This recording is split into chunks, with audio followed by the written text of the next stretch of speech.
Lainnya, saudara, setelah adanya kebijakan larangan mudik lebaran oleh pemerintah, Pemprov DKI Jakarta menyinggung memberlakukan kembali surat izin keluar masuk. Untuk itu, Wakil Gubernur DKI Jakarta mengimbau masyarakat untuk tinggal di rumah saja.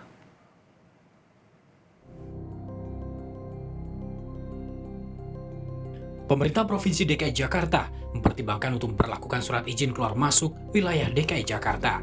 Pertimbangan ini mencuat setelah pemerintah pusat memutuskan untuk melarang mudik lebaran 2021. Gubernur DKI Jakarta Anies Baswedan menyampaikan mengaku telah menyiapkan kebijakan ini sejak tahun lalu melalui Peraturan Gubernur Nomor 47 Tahun 2020.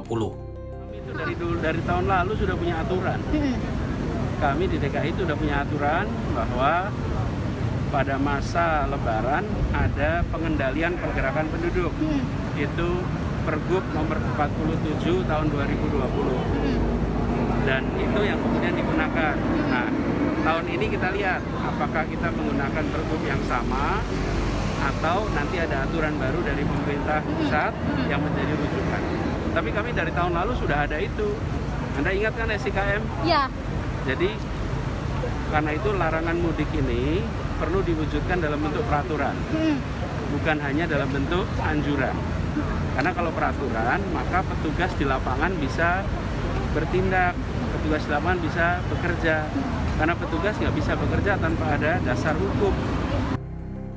Wakil Gubernur DKI Jakarta Ahmad Riza Patria menyebutkan keputusan soal SIKM akan dibahas pekan ini. Selain membuat surat edaran dan sosialisasi, Pemprov DKI juga akan mendirikan pos pengawasan di titik-titik keluar masuk ibu kota. Karena itu, Wagub meminta agar Jakarta untuk merayakan Hari Raya Idul Fitri di rumah saja. Ya, upaya kita banyak ya nanti ya terkait sekalian sosialisasi, kampanye, nanti didukung oleh surat edaran dan sebagainya. Tentu ada pengawasan di titik-titik pintu keluar masuk ya, seperti tahun-tahun sebelumnya.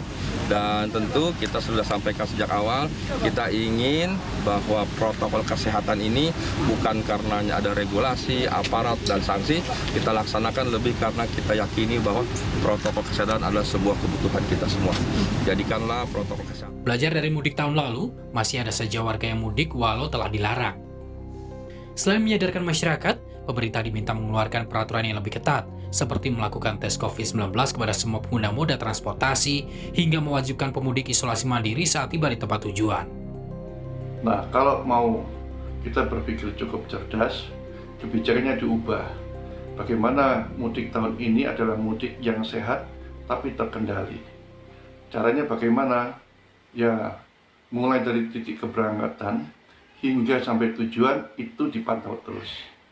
Itu justru lebih mengedukasi masyarakat. Intinya sebenarnya bagaimana masyarakat itu menjaga atau mengikuti protokol kesehatan. Inilah kesempatan bagi pemerintah untuk makin masif lagi mengkampanyekan protokol kesehatan. Pemerintah melarang warga untuk mudik lebaran tahun ini. Larangan ini berlaku untuk seluruh ASN, TNI, Polri, BUMN, karyawan swasta, maupun pekerja mandiri dan juga seluruh masyarakat. Larangan mudik lebaran berlaku pada 6 hingga 17 Mei 2021. Tim Liputan, Kompas TV.